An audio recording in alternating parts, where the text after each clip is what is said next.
और इसकी अच्छा ये जो गणानंद था ना वैसे तो विलासी था, लेकिन इतना क्रूर था कि सिकंदर की सेना को पता चला कि आगे मगध साम्राज्य आ गया तो सेना ने आगे जाने से मना कर दिया। लिटाया जाता है उसमें मेरे दोनों हाथ उसके बाहर रखने खाली ऐसे लटका करके, ताकि लोगों को यह भी पता चले कि कितना भी धन हो आपके पास, मरने के बाद जब जाओगे तो आपके पास कुछ नहीं होगा, आप खाली आ जाओगे। ठीक है, तो ये आपको भी अंदर आपने एक बंदे का नाम पढ़ा होगा, नंद वंश का एक राजा था, घनानंद नाम था उसका। नंद वंश के एक शासक घनानंद के बारे में हम जिक्र करेंगे थोड़ा सा, उसके बाद हम मौर्य वंश की शुरुआत करेंगे। लेकिन एक बात का आपने ध्यान रखना है, आपने ये भी सुना होगा कि घनानंद जो राजा था उसके पास एक व्यक्ति चला गया था, एक शिक्षक चला गया था उसके पास, जाकर के उससे निवेदन किया था कि आप आकर के जो विदेशी आक्रमणकारी है उनको रोकिए, क्योंकि उन्हें रोकने का सामर्थ्य केवल आप में ही है। घनानंद से ये बात बोलने वाला चाणक्य था, आपको बताओ तो। और चाणक्य उस समय तक्षशिला के आसपास वहां का जो अध्यापक उस समय थे, और आक्रमणकारी जो आए थे उन्होंने सबसे पहले तक्षशिला को अपने अंडर में किया था, इसलिए चाणक्य वहां से निकल करके और कहां पहुंचते, वो मगध के अंदर पहुंचते, इस उम्मीद से, इस आस के साथ पहुंचते कि वहां का जो राजा है वो मेरी हेल्प करेगा और विदेशी आक्रमणकारियों को जो भारत में प्रवेश करने का विचार करें उनको वहीं रोक देंगे। लेकिन ऐसा नहीं हो पाता है। तो क्या आक्रमणकारी कौन से आए थे, क्यों आए थे, सबसे पहले हम उनके बारे में बात करेंगे, फिर हम मौर्य काल आगे शुरुआत मौर्य काल की हम करने वाले हैं। ठीक है, तो यहां आप भारत का नक्शा देख पा रहे हैं सभी। इसके अंदर मगध का जो क्षेत्र है ना वो बेटा मुख्य रूप से अभी तो यूपी के अंदर, उसमें बिहार में है कि नहीं है, लेकिन लगभग मैंने आपको बताया था कि मगध जो क्षेत्र था ना उसने, जिस समय की हम बात कर रहे हैं, हम ईसा पूर्व की बात करें, ईस्वी स्टार्ट होने से पहले की हम बात कर रहे हैं, उस समय इस मगध ने अपना जो क्षेत्र था ना वो लगभग ये वाला एरिया लगभग इसने सारा अपने अंडर में कर रखा था, ये वाला। ठीक है, ये पूरा क्षेत्र किसके अंडर में था, मगध के। ठीक है, ये पूरा मगध का जो क्षेत्र है वो यहां तक फैला हुआ था लगभग भारत के अंदर। भारत में जितने भी आक्रमण हुए, देखो यहां से आपको दिख रहा है कि गुजरात का क्षेत्र है, और गुजरात से यहां तक का जो क्षेत्र है ना इस तरफ वाला, कहां तक है ये, देखो ये वाला जो एरिया है यहां क्या है, महासागर है। पता है सभी को, मैप आपने देखा होगा इंडिया का, उसके अंदर यहां गुजरात से लेकर के और इधर वाला जो क्षेत्र है पश्चिम बंगाल तक, यहां तक क्या है, ये महासागर है, यहां पे पानी पानी है चारों ओर। और इसके ऊपर का जो क्षेत्र है ये वाला जो क्षेत्र है, यहाँ पे ये वाला जो क्षेत्र है ना, यहाँ पे पर्वत और पहाड़ियां हैं, खूब ऊंची ऊंची चोटियां हैं। भारत में अगर कोई व्यक्ति प्रवेश करे तो उसको या तो आना पड़ेगा इस रास्ते से होकर के, लेकिन प्राचीन जो आक्रमणकारी थे उनके पास इतनी सुख सुविधाएं नहीं थी, उनके पास उन्होंने इतने ज्यादा आविष्कार नहीं कर रखे थे कि वो इतने बड़े महासागर को क्रॉस करके भारत में प्रवेश कर सके। तो प्राचीन समय में भारत क्या है, इस पानी की वजह से, इस जल की वजह से, महासागरों की वजह से इस तरफ बिल्कुल सुरक्षित था। अंग्रेजों ने सबसे पहले यहां से प्रवेश किया था। प्राचीन काल में ये क्या था, इंडिया इस तरफ से बिल्कुल सुरक्षित था। अब इंडिया में प्रवेश करने के लिए दूसरा रास्ता जो बचता है वो ये है कि उत्तरी क्षेत्र से होकर के आए, लेकिन यहां क्या है कि इतने बड़े पर्वत और पहाड़ थे कि इनको भी क्रॉस करना, घोड़े गाड़ियां यहां से नहीं निकल सकती थी। यहां से जानवरों पे, क्योंकि उस समय क्या होता था, घोड़ों पे लगभग या हाथियों की जो सेना होती थी, तो वो सेना लेकर के इन पहाड़ियों के बीच से होकर के, इन पर्वतों के बीच से होकर के भारत में प्रवेश करना भी नामुमकिन था एक प्रकार से। तो यहां से भी विदेशी आक्रमणकारी, इधर से भी कोई नहीं आया, कभी भी इधर से भी कोई विदेशी आक्रमणकारी नहीं आया। अब रास्ता बचता है उत्तर और ये पश्चिम के बीच का, उत्तर पश्चिमी जो क्षेत्र है भारत का, वहां से लगभग सभी आक्रमणकारी भारत में प्रवेश करते हैं। ठीक है, उनके अंदर भी ये वाला जो क्षेत्र है ये पाकिस्तान का क्षेत्र है, इसके पास वाला जो क्षेत्र है ये अफगानिस्तान का क्षेत्र है। इस पूरे क्षेत्र को कुल मिलाकर के पहले ईरान के नाम से जानते थे। किस नाम से, ईरान का जो क्षेत्र है। तो ईरान की तरफ से पहला आक्रमणकारी, ईरान की तरफ से पहला आक्रमण भारत के अंदर, पहला विदेशी आक्रमण होता है वो ईरान से होता है। कैसे होता है, कौन आता है, वो मैं आपको बताऊंगा। तो शुरू करें हम मगध में। अभी मैं आपको किसी शासक की बात नहीं करूंगा, मगध के अंदर कौन राजा है कौन नहीं, यहां मैं आपको एक दो जो राजवंश है उनके बारे में बताने के बाद फिर हम मौर्य वंश की ओर आएंगे। उससे पहले मैं आपको बता रहा हूं कि विदेशी आक्रमणकारी जो आए थे, ईरान की तरफ से पहला आक्रमणकारी कौन आया था, कब आया था, ये बड़ा ही महत्वपूर्ण बिंदु है, हमें ध्यान होना चाहिए। जब ये आएंगे ना, देखो जब विदेशी आक्रमणकारी भारत में आएंगे तो मगध का जो घनानंद है ना वो तो इस बात से इनकार कर देगा कि मुझे कोई लेना देना नहीं है, जब मेरे राज्य में प्रवेश करेगा कोई आक्रमणकारी तब मैं निपट लूंगा। भारत के छोटे बड़े जो राज्य है वो जाए बाढ़ में। लेकिन एक बात ये तय हो गई थी कि विदेशी आक्रमणकारी जब भारत में आए तो इस बात का भारत वालों को डर लगने लग गया था। सभी जो भारत के छोटे बड़े राज्य थे वो सब एकजुट हो गए थे और सभी ने एकजुट होकर के विदेशी आक्रमणकारियों का सामना भी किया था। और उस समय भारत के अंदर विदेशी आक्रमणकारी कोई भी स्थायी रूप से नहीं टिक सका था। स्थायी रूप से विदेशी आक्रमणकारी टिके थे कब? मध्यकाल के अंदर, है ना। महमूद मोहम्मद गोरी जब आया था 91-92 का युद्ध आपने सुना होगा, उससे पहले कोई विदेशी आकर के रुक नहीं पाया था। यहाँ आया था, कुछ यहीं से लौट गए थे वापिस और कुछ थोड़ी दूर आए थे लेकिन धन वगैरह लूट करके वापस भाग जाते थे। तो आप हेडिंग डालिए एक बार, विदेशी आक्रमणकारी लिखिए।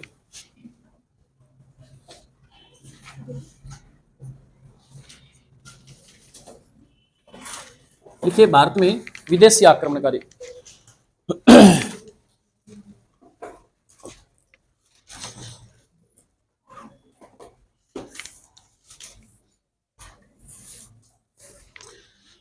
लिख लो, भारत में पहला विदेशी आक्रमणकारी, भारत में पहला विदेशी आक्रमण ईरान की तरफ से हुआ था। ईरान की तरफ से एक बंदा था जिसका नाम था साइरस द्वितीय। बोलो क्या नाम था? साइरस द्वितीय।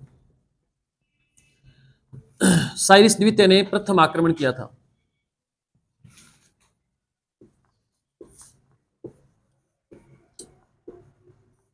कब किया था? तो ये 558 BC ईसा पूर्व। ठीक है, अभी क्या चल रही है? ईस्वी चल रही है। ईस्वी शुरू होने से भी कितने समय पहले? 558 साल पहले की बात है। 558 ईसा पूर्व से 529 ईसा पूर्व के मध्य। ये बात समझ आई आपको क्या? जब तक ईस्वी शुरू नहीं होगी ना तब तक ये जो मैं आपको काल बताऊंगा ये बेग चलता जाएगा। उबासियां लेनी बंद कर दो।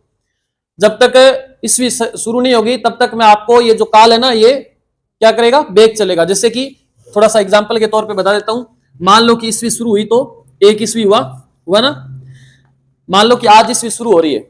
आज से मान लो क्या हो रही है? ईस्वी शुरू हो रही है। आज से अगर मेरा मान लो जन्म हुआ, आज से मान लो कि 80 साल पहले मेरा जन्म हुआ, तो मेरा जन्म ईस्वी से कितने साल पहले हुआ?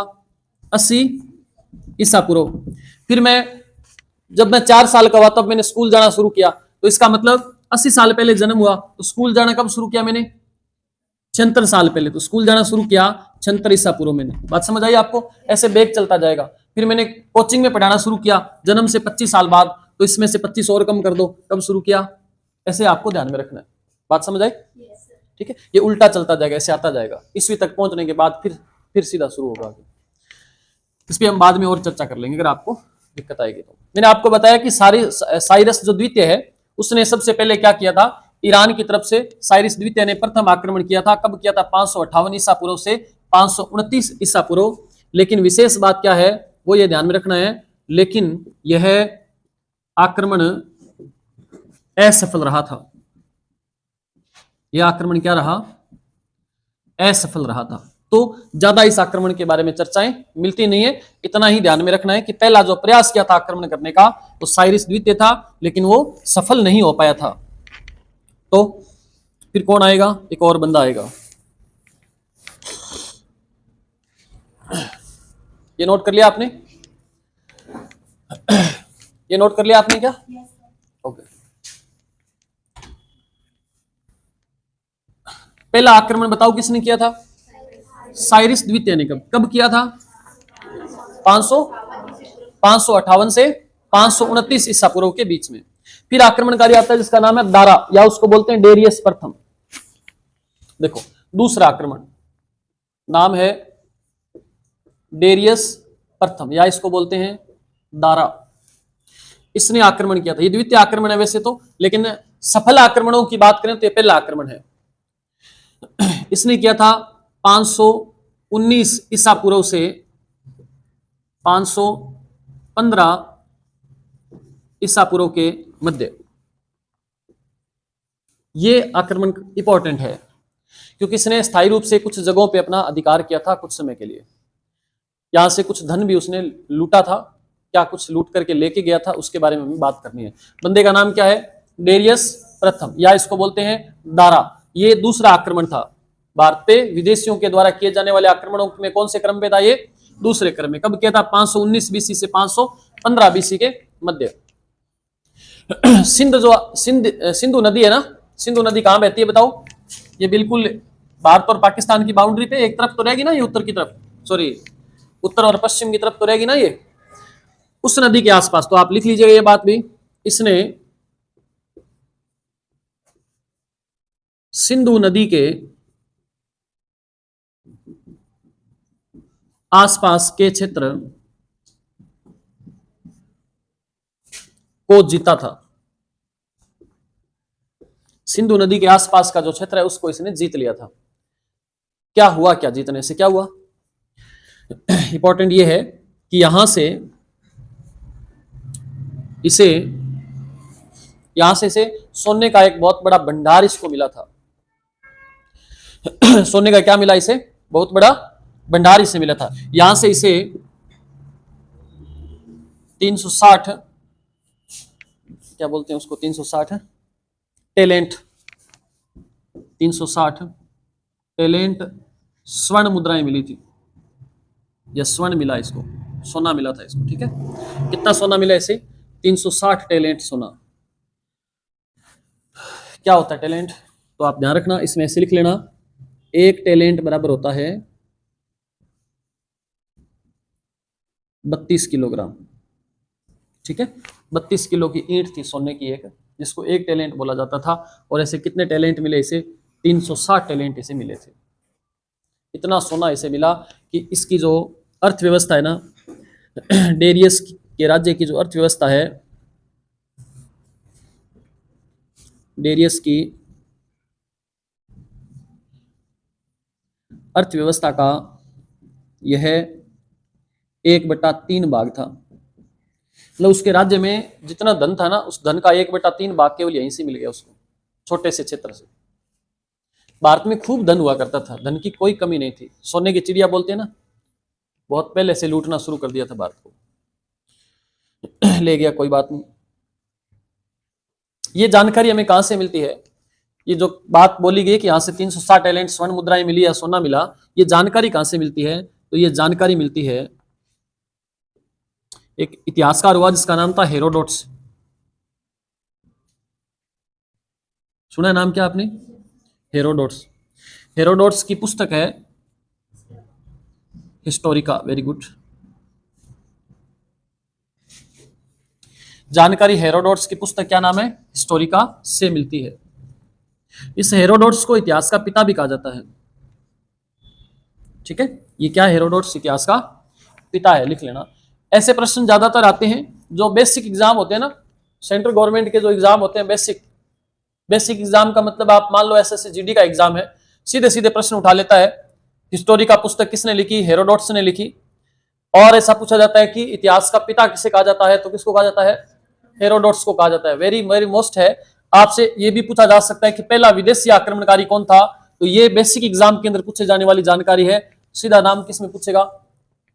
जो नॉर्मल एग्जाम होते हैं उसके अंदर, आरएस का या अच्छे लेवल का कोई एग्जाम दोगे, उसके अंदर आपसे सीधा न पूछ करके वो ये पूछेगा कि डेरियस प्रथम ने जो आक्रमण किया था वो भारत के कौन से क्षेत्र को जीत करके अपने अधिकार में कर लिया था, या उसने वहां से क्या प्राप्त किया था, ऐसी चीजें पूछी जाती है।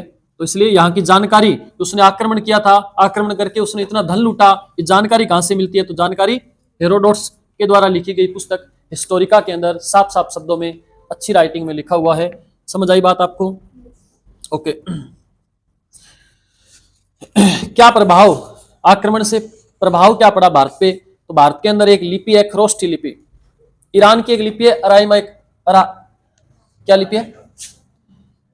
देखो ऐसे लिखो, प्रभाव, प्रभाव क्या पड़ा? तो प्रभाव में लिखोगे ईरानी लिपि, क्या नाम है उसका? अराइमिका है क्या? अराइमिका लिपि के प्रभाव के कारण भारत में खरोष्ठी लिपि का जन्म हुआ। ठीक है, भारत में खरोष्ठी लिपि का जो जन्म हुआ था वो ईरानी लिपि जो है, उस लिपि का प्रभाव है उसके अंदर, उसी के प्रभाव के कारण खरोष्ठी लिपि का जन्म हुआ था। एक और प्रश्न बनता है, इसके बाद एक और प्रश्न जो इंपॉर्टेंट है, काफी इंपॉर्टेंट प्रश्न है, ये नोट करने के बाद बताता हूं मैं आपको।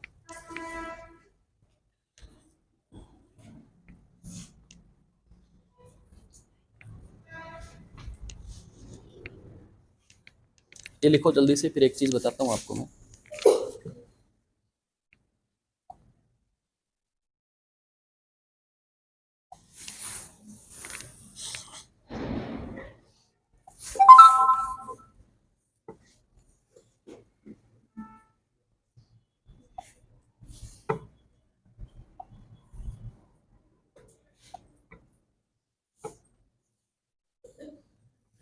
नोट कर लिया क्या? थोड़ा इसको रिवीजन कर लो इसका, अभी मैं आपसे पूछूंगा 1 मिनट में वापस। थोड़ा सा इसको पढ़ लो कि मैंने क्या लिखवाया अभी अभी अभी मैं पूछूंगा जस्ट ये आपसे।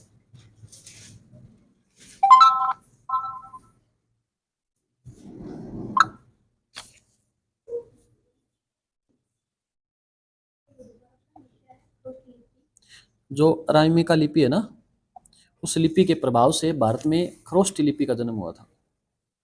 ठीक है,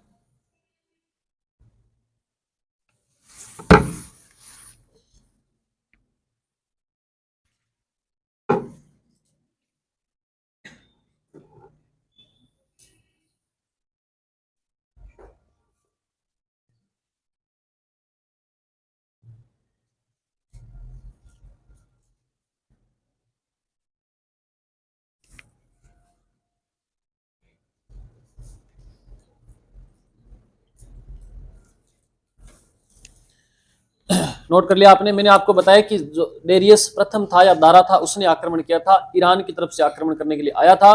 भारत में आक्रमण किया कब था उसने? 519 बीसी से 515 बीसी के मध्य आक्रमण किया था, और इसने सिंधु नदी के आसपास के क्षेत्र को जीत लिया था। वहां से उसे क्या मिला था? 360 टैलेंट स्वर्ण मिला था। एक टैलेंट का मतलब होता है 32 किलो। डेरियस की अर्थव्यवस्था का ये जो स्वर्ण मिला था, ये जो धन मिला था, वो कितना भाग था? 1/3 भाग था। इसकी जानकारी कौन से ग्रंथ से मिलती है? हेरोडोट्स के ग्रंथ का नाम क्या है? हिस्टोरिका से जानकारी मिलती है। एक विशेष बात इसके अंदर और आपने लिखनी है, वो ये बात है, लिखिएगा कि डेरियस ने भारतीय क्षेत्र को जीतकर, एक लाइन लिखो, डेरियस ने भारतीय क्षेत्र को जीतकर, डेरियस ने भारतीय क्षेत्र को जीतकर अपना 20वां प्रांत बनाया था। मोस्ट इंपॉर्टेंट है, डेरियस ने भारतीय क्षेत्र को जीतकर अपना 20वां प्रांत बनाया था। कितवां प्रांत बनाया था उसने? 20वां प्रांत बनाया था। पूछ ले कुल प्रांत कितने थे उसके अंडर में, तो नोट लगा करके लिख लेना। डेरियस के पास कुल 23 प्रांत थे, लिख लेना। डेरियस के कुल प्रांत कितने थे? तो 23 थे। भारतीय क्षेत्र को या सिंध का जो क्षेत्र है उसको जीत करके उसने कितना प्रांत बनाया था? 20वां प्रांत बनाया था। याद रहेगी बात आपको? ठीक है।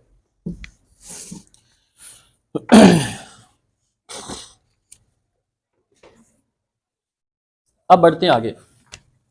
ईरान का आक्रमण हो गया।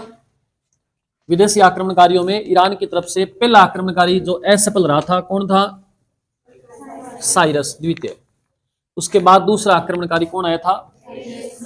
डेरियस प्रथम, जिसने भारत के कुछ क्षेत्र को जीत भी लिया था, वहां से कुछ धन भी उसने लूट लिया था, प्राप्त कर लिया था। ईरानियों के आक्रमण के बाद ईरान से भी आगे का जो भाग है वो है यूनान का क्षेत्र। कौन सा? यूनान का क्षेत्र। देखो भारत के पास ईरान का क्षेत्र है, ईरान से भी आगे कौन सा क्षेत्र है? यूनान। ये यूनान जो है ना, ये बहुत सारे देशों का एक समूह हुआ करता था। अब तो ये बंट गया, अलग अलग भाग हो गए, इसके टुकड़े हो गए। यहां पे एक छोटा सा राज्य था जिसका नाम था मकदूनिया। क्या नाम था? मकदूनिया। याद रखना, यूनान के अंदर एक छोटा सा क्षेत्र था, छोटा सा क्षेत्र बिल्कुल, जिसका नाम क्या था? मकदूनिया। ये नाम याद रखने पड़ेंगे आपको, इंपॉर्टेंट यही है सबसे ज्यादा। मकदूनिया का एक राजा था जिसका नाम था फिलिप। क्या नाम था? मकदूनिया का जो राजा था, यहाँ का जो शासक था, इस शासक का नाम था फिलिप। ठीक है, ये जो फिलिप था ना, ये शासक बना था। ये शासक कब बना, ये भी ध्यान रखना। शासक बना था ये 359 बीसी में, 359 ईसा पूर्व। पहला आक्रमण हुआ था वो कब हुआ था? 558 से 529। वो 558 से 529 ईसा पूर्व की बात है। ये कब की है?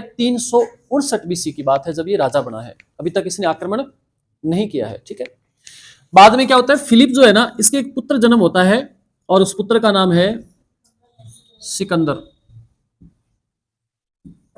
सिकंदर का जन्म होता है 349 BC में।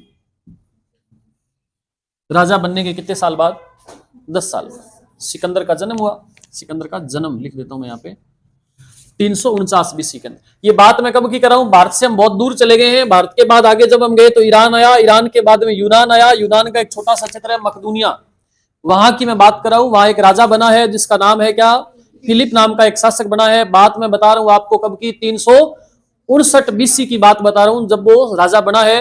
राजा बनने के 10 साल बाद एक पुत्र का जन्म हुआ है उनके घर में, और उस पुत्र का नाम क्या रखा गया है? सिकंदर उसका नाम रखा गया है।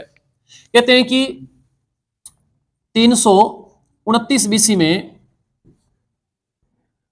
329 BC में एक घटना होती है कि किसी राज दरबार में कोई प्रोग्राम चल रहा होता है। उस कार्यक्रम के अंदर कोई व्यक्ति आता है, आकर के इस फिलिप की हत्या कर देता है। अब अक्सर क्या होता है, जब किसी व्यक्ति को मार दिया जाता है ना, तो प्रयास, जैसे आतंकवादी भारत में आते हैं, किसी की हत्या वगैरह करते हैं वो, तो प्रयास पहला क्या रहता है, उस आतंकवादी को जिंदा पकड़ा जाए। क्यों पकड़ा जाए? क्योंकि उससे उगलवाया जाए कि यह काम कौन करवा रहा है। इसी प्रकार फिलिप की जब हत्या करी तो उसको पकड़ने का प्रयास किया गया, लेकिन क्या हुआ, सिकंदर के द्वारा उस फिलिप की जो हत्या करी थी जिस बंदे ने, उस बंदे को मार दिया जाता है भागते हुए को। तो ये राज ही रह गया कि किसने मरवाया फिलिप को। लेकिन बाद में अंदाजा यह लगाया जाता है कि फिलिप को मरवाने में जो हाथ था वो किसका था? इसके पुत्र सिकंदर का हाथ था। सिकंदर ने ही अपने बाप की हत्या करवाई थी, ऐसा माना जाता है। ऑथेंटिक कोई मिलती नहीं है, लेकिन अनुमान इन बातों से लगाया जा रहा है सब। सिकंदर ने अपने पिता की हत्या करवा दी। 329 BC में इसके पिता की हत्या हो गई, तो 329 में राजा कौन बन जाएगा? सिकंदर शासक बन जाएगा। सिकंदर शासक बना तब छोटे से क्षेत्र का राजा था। इसने पहले यूनान का कुछ भाग जीत लिया।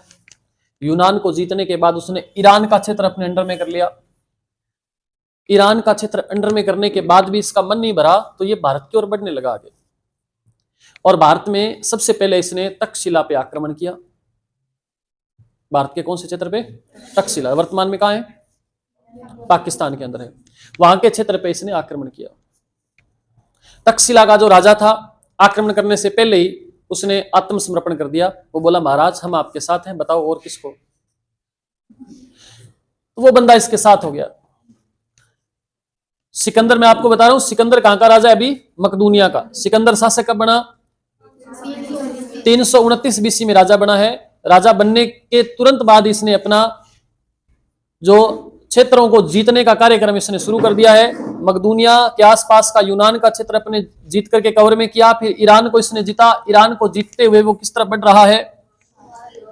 किस तरफ बढ़ रहा है?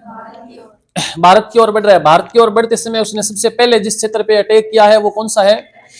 तक्षशिला है। तक्षशिला पे जब आक्रमण किया तो तक्षशिला का जो राजा है, तक्षशिला का राजा आम्बी है। आम्बी ने क्या किया है? सिकंदर के सामने आत्मसमर्पण कर दिया है और कह रहे कि मैं आपके साथ चलूंगा, बताओ किसको जीतना है। तो आम्बी को साथ लेकर के थोड़ा और आगे बढ़ता है सिकंदर। तो भारत में सिंधु नदी के आसपास का क्षेत्र, चिनाब और झेलम के बीच का जो क्षेत्र है, पंजाब का जो क्षेत्र है वर्तमान में, उस क्षेत्र पे आक्रमण करने के लिए आता है। छोटा सा एक क्षेत्र है। देखो, पूरे विजय अभियान चलाएगा तो जो बीच में छोटे छोटे क्षेत्र आएंगे उनको जीतता हुआ आगे बढ़ेगा। इसका मूल उद्देश्य क्या है? जीतना किसको है? जीतना है मगध को, क्योंकि मगध का साम्राज्य बहुत बड़ा है। मगध को जीतने का मतलब ये मान लीजिए कि एशिया महाद्वीप को जीत लिया इसने। ठीक है, क्योंकि आधे से ज्यादा तो जीत करके आ रहा है पहले से। क्या जीत पाएगा कि नहीं जीत पाएगा पहले से पता आपको? देखो, आगे जब आता है ना तो एक छोटा सा यहां से देखो, इतिहास से मैं आपको हमेशा कहता हूं, इतिहास से सीखने को बहुत कुछ मिलता है। यहाँ का एक राजा है जिसका नाम है पोरस। झेलम और चिनाब नदियों के बीच का उसका छोटा सा क्षेत्र है बेचारे का, थोड़ी सी सेना है उसके पास। राजा का नाम क्या है? पोरस।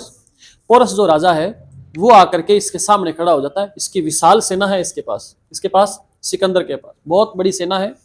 पोरस राजा को इस बात का अच्छे से पता है कि मैं इसकी सेना के सामने घंटे भर भी नहीं टिक पाऊंगा, लेकिन फिर भी वो आत्मसमर्पण आम्बी की तरह नहीं करता है। वो कहता है कि अगर आगे निकलना है, मेरे भारत को अगर तू जीतना चाहता है, अगर मेरे भारत पे तू आक्रमण करना चाहता है, तो राजा पोरस कह रहा है कि पहले मेरे को हराना होगा।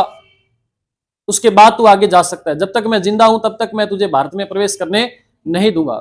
अच्छा, उधर तक्षशिला का आम भी जब इसके साथ मिल गया तो तक्षशिला से चाणक्य भागते हैं कहां, मगध की ओर जाते हैं, और उनको केवल एक ही बंदा दिखाई दे रहा है कि वही व्यक्ति आकर के इस सिकंदर को यहां से वापस भगा सकता है भारत से। ये स्टोरी आपने सुन रखी होगी कि मगध के राजा गणानंद के पास जब सिकंदर वो जाता है, अपने चाणक्य जब जाते हैं और जाकर के उनसे कहते हैं कि ऐसे आक्रमण करने के लिए एक बंदा आ रहा है और मुझे आपकी हेल्प चाहिए, तो वहां का जो राजा है वो स्पष्ट रूप से, पहले तो मिलता ही नहीं वो, है ना, शराब में लीन रहने वाला बंदा है, कैसे न कैसे पता नहीं उसने कैसे इतना अत्याचारी बंदा है, बहुत ज्यादा, किसी से कोई लेना देना नहीं है, अपने आप में मस्त रहने वाला है, किसी की हेल्प करने का उसका कोई इरादा नहीं है। ऐसी कंडीशन में चाणक्य जाता है तो कहते हैं चाणक्य से पहले तो इंतजार करवाया जाता है कि आएंगे आएंगे। चाणक्य को गुस्सा आता है और वो जबरदस्ती उसके महल में ही घुस जाता है जहां वो रहता है, जाके देखता है तो आगे शराब में डूबा हुआ पड़ा है, बाहर उसको दरबारी कह रहे हैं कि जरूरी काम में बिजी है, उसको पता चलता है ये जरूरी काम इसका। वहां जाकर के वो उसको कहता है कि ऐसे आक्रमणकारी आ रहा है, उसको भगाना है वापस, तो वो कहता है कि निकालो इसको बाहर, कौन आ गए विघ्न डालने मेरे इंपॉर्टेंट काम में ना। चाणक्य को बेइज्जत किया जाता है वहां से, चाणक्य को गुस्सा आता है, चाणक्य वहां से प्रण लेते हैं कि मैं जब तक तेरे इस राज्य का तहस नहस नहीं कर दूंगा तब तक मैं अपनी चोटी नहीं बांधूंगा, और वो अपनी चोटी खुली करके वहां से भागते हैं, बोले मैं आऊंगा वापिस और तेरे इस मगध की ऐसी की तैसी करके छोड़ दूंगा, देख लेना। वो कहता है कि एक सामान्य सा अध्यापक हूँ, एक सामान्य सा टीचर क्या कर लेगा, उसको ऐसा लगता है, वो अपने गुरूर में उसको बोलता है कि तू जा, आ जाना, देख लेंगे तेरे को। और बाद में वो जाकर के आपको पता है चंद्रगुप्त मौर्य को तैयार करते हैं। चंद्रगुप्त मौर्य का 340 बीसी के आसपास जन्म हो चुका है। जब ये आक्रमण, देखो जब सिकंदर राजा बना था ना, उससे पहले सिकंदर का जन्म कब हुआ, 349 बीसी में, और चंद्रगुप्त मौर्य का जन्म लगभग 340 बीसी के आसपास हुआ था। तो ये दोनों समकालीन थे, सिकंदर और चंद्रगुप्त मौर्य। चंद्रगुप्त मौर्य उधर तैयार करके चाणक्य चंद्रगुप्त मौर्य मिलकर के, वो आगे की कहानी है, जब मौर्य शासनकाल हम पढ़ेंगे तब बहुत शानदार उसकी स्टोरी है, वो हम बात करेंगे आगे। फिलहाल हम क्या बात करें, सिकंदर ने आक्रमण किया, तो यहां आप 2-3 लाइनें लिख सकते हैं, ऐसे लिखें, सिकंदर ने सर्वप्रथम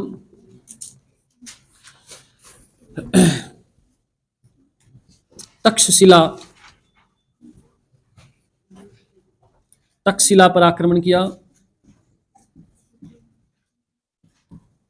लेकिन वहां के राजा कौन है, आंभी। वहां के राजा आंभी ने क्या कर दिया, आत्मसमर्पण कर दिया और संधि कर ली, और संधि करके ये सिकंदर के साथ हो गया।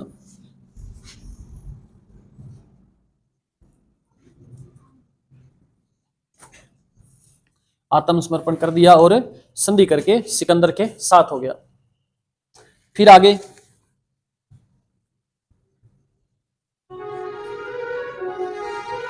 दिखाई दे रहे हैं यहां से, फिर आगे झेलम व चिनाब के मध्य भाग में शासक कौन था, पोरस पर आक्रमण करता है। किस पे आक्रमण करता है, पोरस पे। उस आक्रमण का क्या परिणाम रहा, उस युद्ध के नाम भी है 2-3, वो भी हमें लिखने हैं, तो इतना नोट करने के बाद मैं इसको साफ करता हूं, फिर हम आगे बढ़ेंगे। इतने को लिखें आप पहले।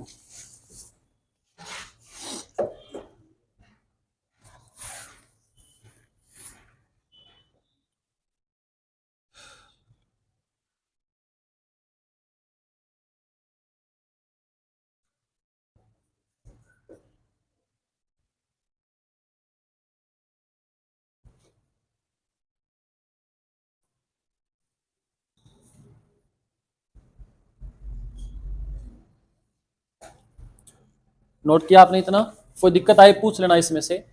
मकदूनिया का राजा फिलिप शासक बना 359 बीसी में, इसके पुत्र का नाम सिकंदर, 10 साल बाद इसका जन्म हुआ था। सिकंदर 20 साल की आयु में राजा बना था, जन्म से 20 साल बाद में 329 बीसी में। उसी समय फिलिप की मृत्यु हुई थी और इसने सर्वप्रथम तक्षशिला पर आक्रमण किया था, लेकिन वहां के राजा आम्बी ने आत्मसमर्पण कर दिया, संधि कर ली, इस सिकंदर के साथ हो गया। फिर आगे झेलम व चिनाब के मध्य भाग में पोरस नामक एक व्यक्ति पे राजा पे आक्रमण करता है। उसका क्या परिणाम रहा? वितस्ता का युद्ध हुआ, या झेलम का युद्ध भी बोलते हैं उसको, या हाइडोस्पीज का युद्ध भी बोलते हैं। अभी युद्ध हम पढ़ेंगे आगे।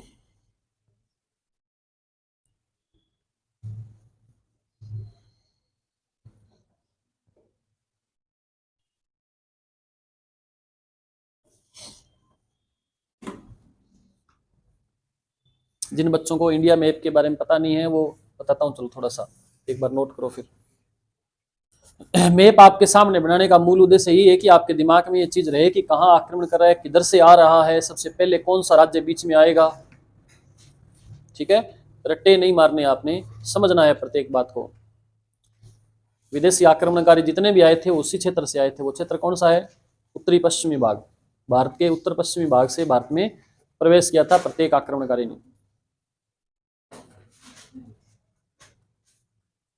बात समझ आई आपको? नोट कर लिया सभी ने ये?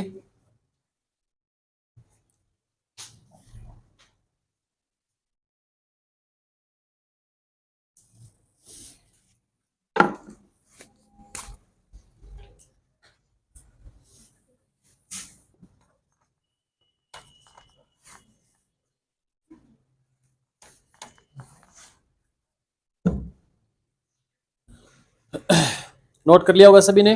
ध्यान दो सभी। देखो, ये यूनान से जब आया था ना आक्रमण करने के लिए, तो वर्तमान जो पाकिस्तान है उसके अंदर तक्षशिला क्षेत्र है, और तक्षशिला का जो राजा था उसका नाम क्या था? आम्बी था। आम्बी इसके साथ हो गया था। इसके बाद इसने भारत में जैसे प्रवेश किया आगे और आगे बढ़ा, तो ये झेलम और चिनाब नदियां हैं। ये पाकिस्तान का जो क्षेत्र है, सॉरी वर्तमान पंजाब का जो क्षेत्र है, यहाँ पे एक छोटा सा राज्य था। उस राज्य का राजा कौन हुआ करता था? पोरस। उस पोरस के साथ युद्ध करता है आगे बढ़ने के लिए, है ना। लेकिन बाद में आगे इस पोरस से युद्ध करने के बाद ये वापस भी लौट जाता है, क्योंकि जो सिंधु नदी है उसको ये क्रॉस नहीं कर पाता आगे। यहाँ से ये जो क्षेत्र है ना, सिंधु नदी का क्षेत्र है, इसको क्रॉस नहीं कर पाता। इसके और भी कई कारण है, वो हम बात करते हैं अभी। आप लिखो, युद्ध का नाम लिखो, किन किन के बीच हुआ युद्ध? तो सिकंदर और पोरस के बीच युद्ध हुआ। सिकंदर वर्सेस पोरस। युद्ध का नाम है, इसको झेलम का युद्ध बोलते हैं, या इसको वितस्ता का युद्ध बोलते हैं, या इसको क्या बोलते हैं? हाइडोस्पीज का युद्ध।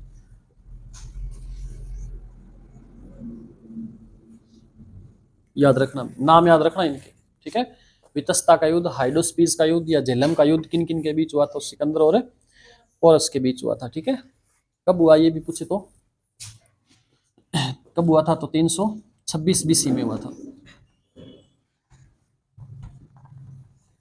326 बीसी में युद्ध लड़ा गया था ये।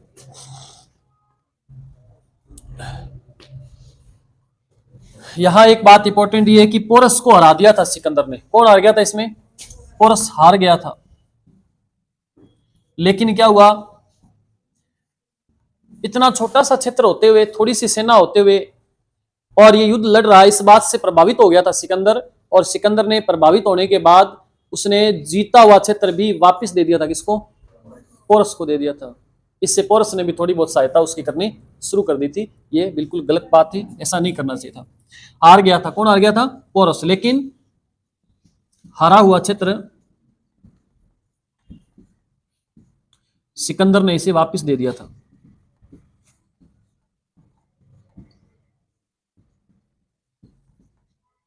सिकंदर ने इसे हारा हुआ क्षेत्र क्या कर दिया था? वापस कर दिया था। फिर आपने लिखना है नई लाइन में, 325 बीसी में, 325 बीसी में सिकंदर वापस लौट गया था।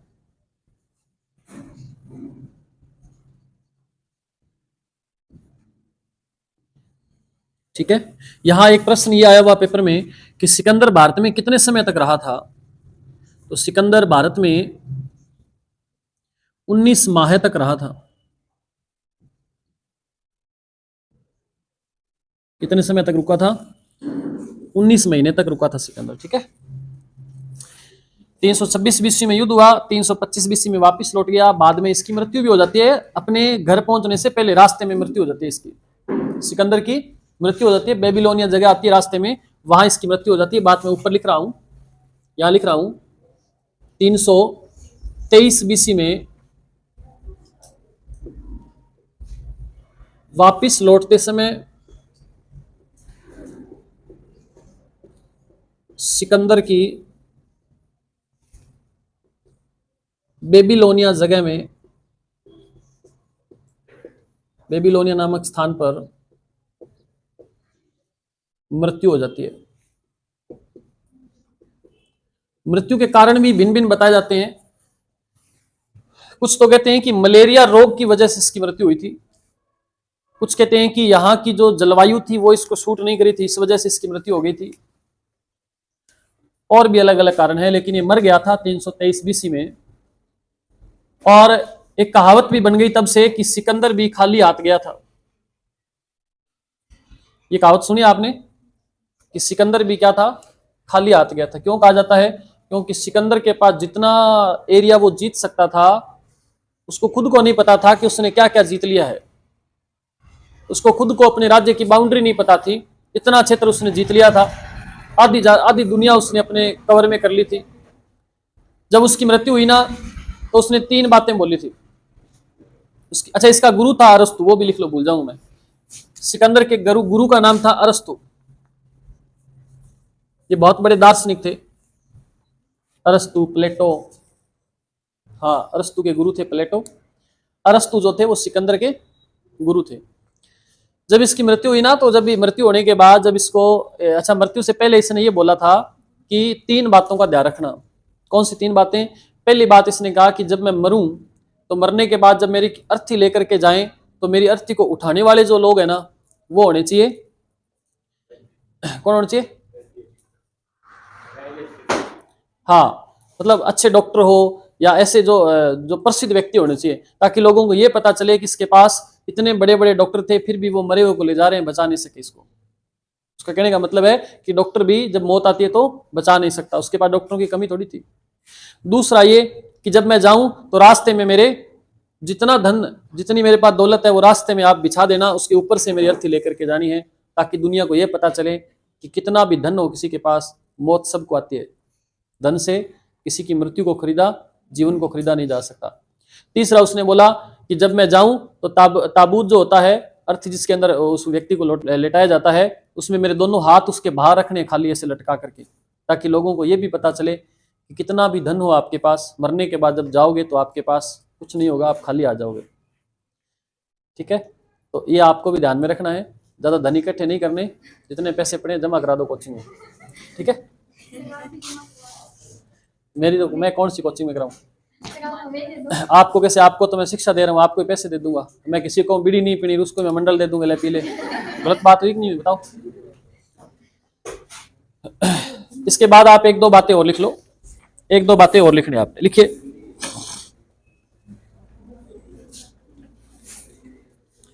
लिखो, एक चीज लिखो, इसने भारत में 3 शहर बसाए थे। लिखो, सिकंदर ने भारत में 3 शहर बसाए। एक शहर का नाम निकेया, यहां लिख रहा हूं, निकेया। पहला शहर कौन सा बसाया? निकेया शहर बसाया। दूसरा अलेक्जेंड्रिया, दूसरा शहर बसाया अलेक्जेंड्रिया, अलेक्जेंड्रिया शहर बसाया।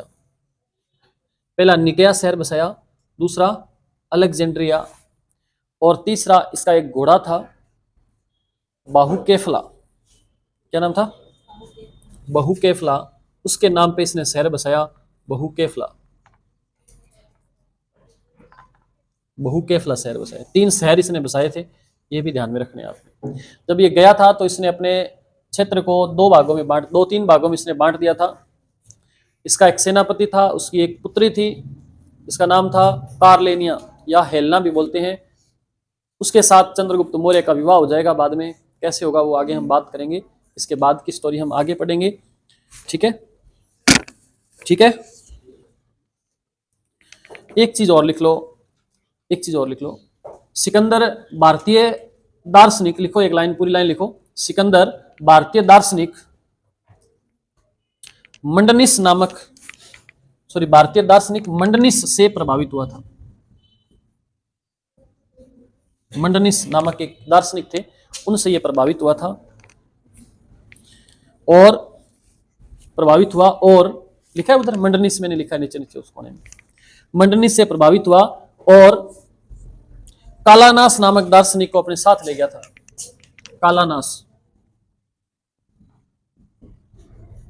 कालानास नामक दार्शनिक को अपने साथ लेकर के गया था। तो यहां के दार्शनिकों से भी बहुत प्रभावित था सिकंदर।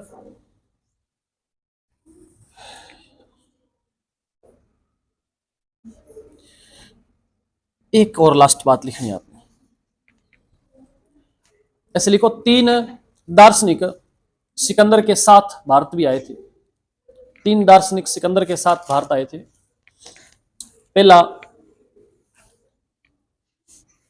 अनिसिक्रेटस, जगह नहीं, लिख लोगे?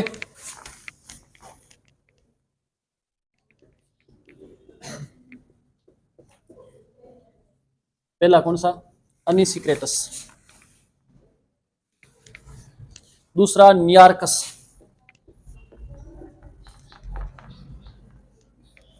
नियार्कस। और एक था अरिस्टोबुलस।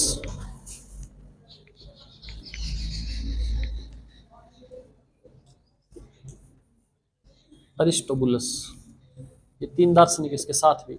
ये विद्वानों को अपने साथ रखता था हमेशा। और राजा के लिए जरूरी भी क्या है, राजा को कभी अकेले नहीं रहना चाहिए, राजा को कभी एकांत में नहीं रहना चाहिए। चाणक्य बोलता है ये बात। मगध का जो गणानंद था ना, वो एकांत में रहता था, इसलिए वो विलासी हो गया था। जब एकांत में रहेंगे तो खुद ही खुद के अपने लिए जो चीजें जरूरी है उसी पे ध्यान जाएगा। ये बाइक ले लें, ये कर लें, वो कर लें, विलासिता की जिंदगी जीना शुरू कर देगा व्यक्ति। राजा को चाहिए कि वो विद्वानों के बीच में रहे। विद्वानों के बीच में रहेगा तो विद्वान बनेगा, राजा भी विद्वान बनेगा। तो विद्वान ये था। ठीक है, सिकंदर देखो कैसा व्यक्ति था, आपने पढ़ा, समझ आई बात आपको सिकंदर की? कहां से चल करके आया, कहां भारत में आक्रमण करने के लिए। इसकी सेना ने मना कर दिया था आगे बढ़ने से, वरना ये और आगे बढ़ता। इतना क्रूर था कि सिकंदर की सेना को पता चला कि आगे मगध साम्राज्य आ गया, तो सेना ने आगे जाने से मना कर दिया। ये भी खतरनाक बात है। वहां की सेना में भी खौफ था इस गणानंद का, तो इसलिए वो नहीं आए। कुछ वो नदी को पार नहीं कर पाए। कुछ क्या है कि यहाँ यूनान की जलवायु और यहाँ भारत की जलवायु में बहुत ज्यादा अंतर है, तो इसलिए यहाँ की जलवायु भी उनको सेट नहीं बैठ रही थी। इसलिए उन सैनिकों ने आगे आने से मना कर दिया। बोले हम तो चले, घर जाना है। बोले 5-5 साल हो गए घर से निकले को, घर वालों ने तो अब तक अंतिम संस्कार कर दिया, कईयों ने तो दूसरी शादी कर ली होगी है। यहां से तो पता नहीं क्या चाहता है, इसलिए वहां से वापस लौटे थे। वो रास्ते में मर गया बेचारा। देखो कितना उसने संघर्ष किया। मरना तो एक दिन सभी ने है, लेकिन संघर्ष अपने जीवन में जरूरी है। मैं ये मानता हूं कि सिकंदर का वाकई संघर्ष काबिल तारीफ था। हालांकि उसने भारत पे आक्रमण किया था, गलत बात थी उसके लिए, इसलिए मर गया वो। भारत पे ना करता आक्रमण तो शायद ना मरता। ठीक है, चलो, ओके।